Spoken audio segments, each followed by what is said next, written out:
quick question. On all your travels right now, when the Constitution did come up in your meetings, did the people want this Constitution? I think it's unanimous. It's unanimous, and I've met. I haven't met somebody that hasn't said no to it either. I've met all across the Lower Michigan. I've met all across the UP, and members are unanimous because they know that we need a separation of powers. Now, therein lies maybe there's the middle ground, is that everybody says they agree with the separation of powers on our board. So let's finish out where the rest of the board members are. So I put Debbie Pine in the absolute no category. I put Denny McKelvey on the no side because Denny says that he supports the separation of powers, but then he keeps coming up with the cost, it's prohibitive, and he has said that the power shifts from the board to the chair, which is not correct. And members are going to get a chance to read this. Why should he worry about that? Why should he worry about, you've getting power? Because it seems like you're the only one level-headed person on there right now, exceptional of a few, that know what they're doing. I would say that as a former board member, I share in some concerns about giving the chairman too much power, but the draft document doesn't do that. The draft document is specific. Last month I published in the tribal paper that what the new Constitution does is it defines the authority of the chair versus the authority of the board versus the court, and it makes those distinctions, and it clearly says any power not expressly delegated is reserved to the people. The new Constitution and the Bill of Rights makes it clear that the power shift moves from the board, which right now we have an all-powerful board. Yeah. They answer to no one, only during elections. There's no way that you can challenge anything they do. In the new Constitution, it shifts that power away from the board to the people. The power goes to the people, not to the chairmanship.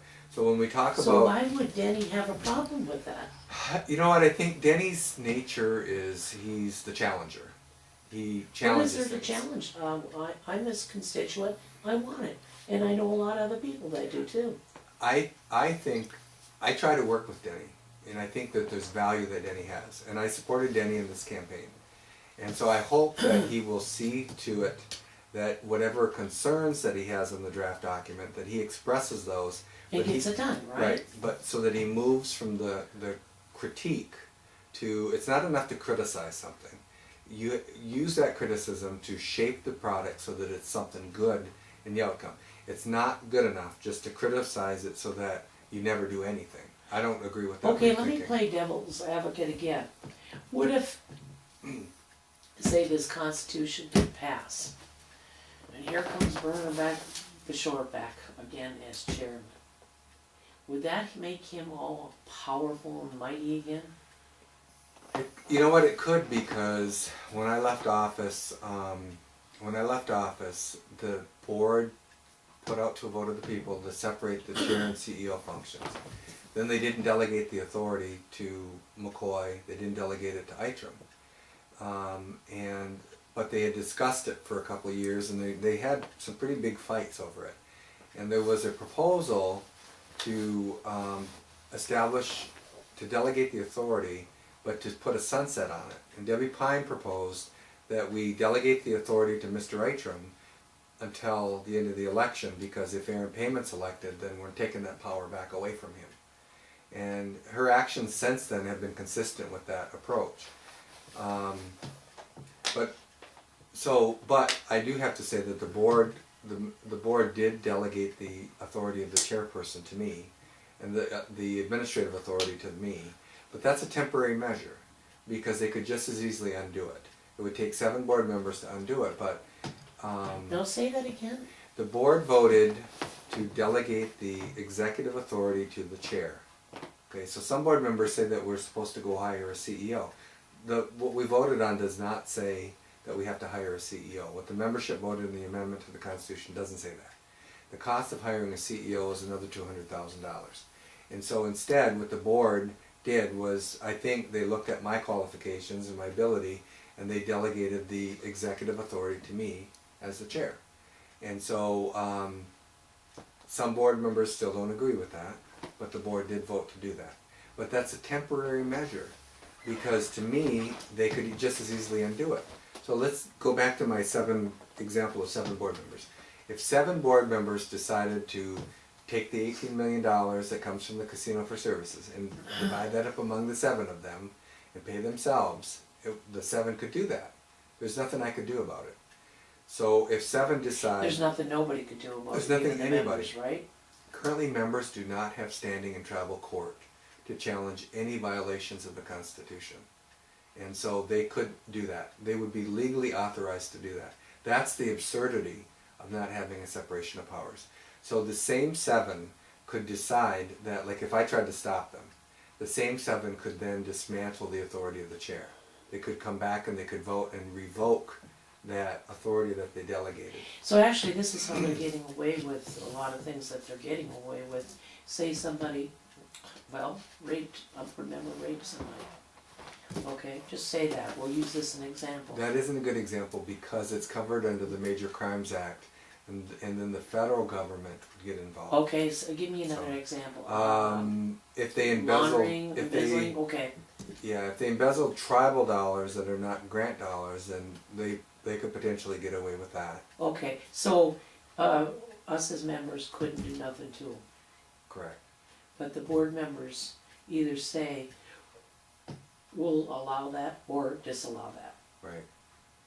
So And so let me go back on your example, because the only reason that the former chief of police was prosecuted and incarcerated is because there were federal dollars that he stole. Now, had he stolen tribal dollars, I don't think he would be prosecuted. I don't think he would have been prosecuted. that's what I was And the reason is because he obviously coalesced with the majority of the board to shield him from prosecution. Because I fired him, they put him back to work. I suspended him, they put him back to work. And so the question is, what did they know at the time? Did they know he was doing what he was doing? I happen to Were believe they doing that, it themselves? I happen to believe a couple of them did. So, Okay. so we absolutely need this new constitution. We need a Okay, separation let's get of back powers. to your vote there. All right, so Debbie Pine, no. I would put Denny in leaning no to voting on it.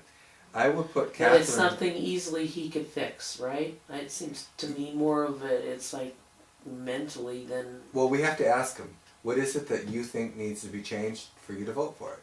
And if he doesn't give us anything, then we know he's in the no category.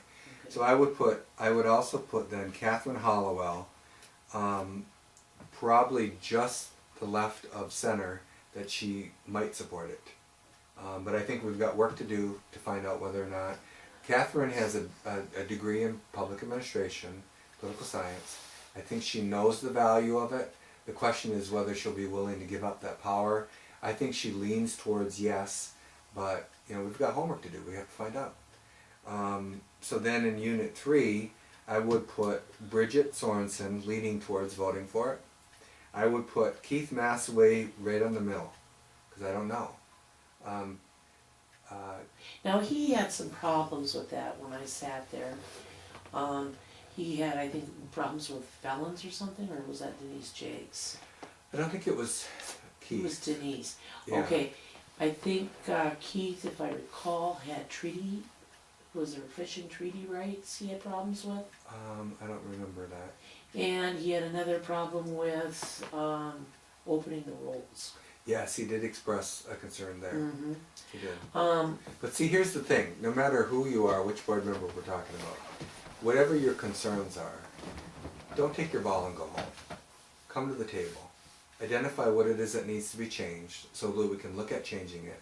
And then put your personal issues aside too. Absolutely. Because ultimately it's up to the people to decide. So you don't have to agree with parts of it. It's not them. It's up to us to decide as people. But I would say that I put Keith in the middle because he voted consistently to shield Fred throughout that whole process. Now I don't know if people know, but Keith and Fred are first cousins. Yes. And so I think Keith and I have not talked about the whole Fred thing since I've been back. But you and Debbie Pine are cousins too, right? That's right. That's right. So I think Keith is generally a reasonable person, and I think that maybe Keith will support it, but as of right now I don't know, so I put him in the middle. I don't know. And so then I think Joni Carr Anderson is likely, she's from Unit 5, I think she's likely to support it, but there's work to do there as well. And then Denise is a really good friend of mine, but I would put Denise right on the line because I think Denise is concerned. She can speak for herself, but what I've seen is I think Denise is concerned. She had a problem with the felons getting hired. I remember Elected. her. Not hired, elected. Well, elected them, but I remember something about felons with her. Right. What I heard there. Right. Now, Pretty good memory, eh? yeah, but so Denise is, alright, so Denise, was her experience. When I became chair, we had some services in her unit that were critically needed. Healthcare. In Unit 5, that's not her unit, but that's Marquette. She and Darcy go to all of the Unit 5 meetings in Marquette and Munising. They're good board members. And also the Escanaba Tribal Center.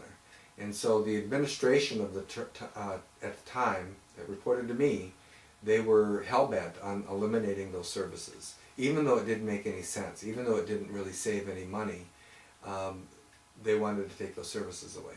And so I think Denise's orientation is affected by the fact that board members teamed up against her unit, took services away from her unit. And Denise is a fighter. Denise gets 75% of the vote in her unit. Denise is the strongest supported board member out of any board member in our history. Her members are behind her, and she's behind them. And so I think that her concern is that if we vote for at-large representation, that somehow that will take away from her unit. But wouldn't she be getting more grants then and stuff like that? Seems like if there was more people, there'd be more grant money available, wouldn't it? No, well, not necessarily. I think that maybe that would be true for the people who live outside. There might be new services for them, but I think the concern about if you vote for the at-large units that it takes away from the existing units, I think that's an irrational fear. And the reason I think that is because we have 12 board members now. The new constitution adds 3 new board members, so then there would be 15 board members. The people outside are vastly outnumbered by the people inside and the number of board members. So I think it's irrational to think that Unit 4 is going to somehow lose services to these 3 new at-large people. However, that is her concern, I believe.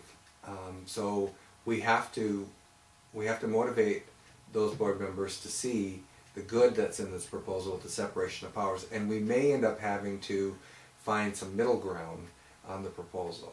So for now I put Denise kind of right in the middle. I put Darcy more towards approving it. So here's the thing, we only need 2 more. If what I said earlier with Kathy and DJ and Jen and Lana and myself are the 5 votes, we only need 2 more. And so what I would say is the best effort should be focused on those board members that are up for re-election 2 years from now. One is So we're looking at who? Denise? Yes. Denise Chase, Catherine Hollowell, Keith Massaway, Joni Carr Anderson, and DJ Malloy. They're up in the next couple of years. Okay, so the membership should start contacting these people. Absolutely. And here's the thing, so I'm not saying contact them and force them or threaten them or... But give them their wishes, what the members want. The bottom line should be is if you aren't supportive of the draft now, what will it take for you to be supportive of it? What are the changes you think are necessary? Because it's not, we went through this whole Tea Party thing for the last 2 years, this no compromise, and we haven't had a budget passed in the last 4 years. And so it's not acceptable for people to be elected and paid professional salaries to then say, I haven't read the document, or I don't have an opinion, or I don't know, or whatever. Yeah, absolutely, I hear you. Yes. To take the document, if I were one of the board members that had a concern about the document, what I would do is I would say, okay, here's what I want, here's what I'm willing to live with, here's what I know we can't do. And I would bring that to the table, and I would fight to negotiate. If they don't know what a section means, you have a team of lawyers that can explain it, don't you? I guess I have a hard time accepting that people, legislators, our tribal legislators, we elect them to do the job to legislate for the tribe. If they're not qualified to do that, they should step aside and let somebody else do it. And that sounds really harsh, and it just came out really harsh. But you know, I have a background in public administration, graduate degree, but I don't think that an education is the necessity. Martha Miller was one of the best board members I think we've ever had. She doesn't have a college degree. Martha had common sense. Martha could take a look at something, and she wouldn't purposely try to slow something and stall it just because she didn't like it. And in the end, you come to the table, you make your arguments, you come to some compromise, and you move forward. And so the board members should be able to review the document and be prepared to make a decision. That's what we elect them to do. Yes, absolutely. So. Okay, let me get on to something else here just real quick. I don't think it came up as a question, but I'm gonna ask you this because I know people are asking me. Since the deficit was $7 million, but you did, through your brain, manage to get that budget done, you know? And when you said you were gonna do it, you did it. That's right. What about the elderly checks? What's gonna happen with it? I know you promised them $1,800, but you didn't know what you were getting yourself into. Oh.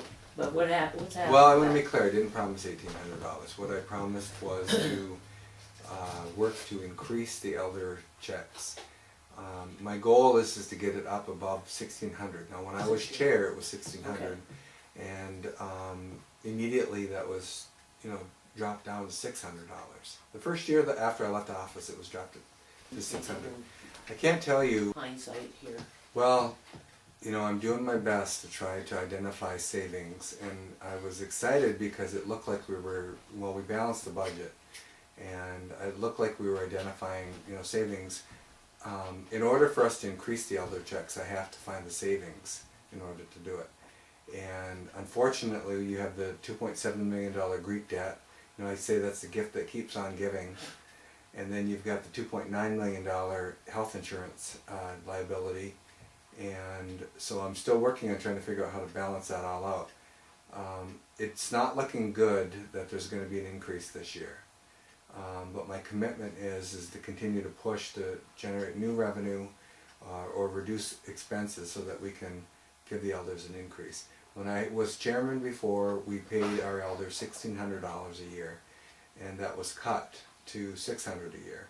And to make matters worse, in the first year after I was chair, a letter was sent out asking the elders to donate the money back to the tribe. I heard that, yeah. And that's just nonsense. The other thing is that the letter that goes out with the checks, when I was chair, I did a mail merge so the letters were personalized, and then I signed every single letter individually. And after I left office, that was made into a form letter. And it seems to me like, if your only contact with some of our members is through that letter, for members that live all over the place, then certainly you have time to do a personalized letter. Put a little bit of yourself into it. And so now, when I was chair before, we had $3,500. We now have $4,400. So when we do this is a big undertaking. It's a mail merge, and then I'll be signing individually every one of those letters. I wish we had better news for this first year, but in that letter I'll do a summary of where we're at and looking forward to possibly increasing that. So are they looking at